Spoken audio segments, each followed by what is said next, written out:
छोटा जी हाँ कहते भी आवाज़ मैं कहा हमारे पंजाब का 2 सिलेंडर ट्रैक्टर कैसे स्टार्ट होंदा और कैसे बंद होंदा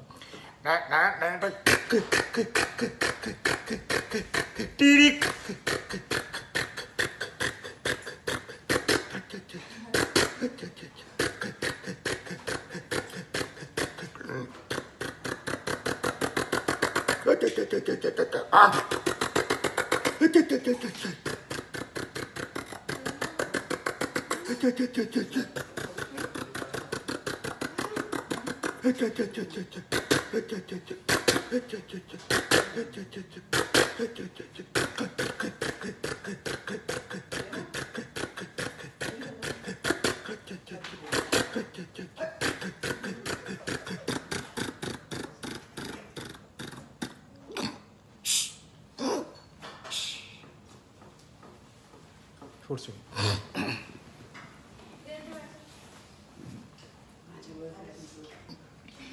रोडवेज की जी बस है किवें स्टार्ट होंदी और किवें चलदी है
ब्रेक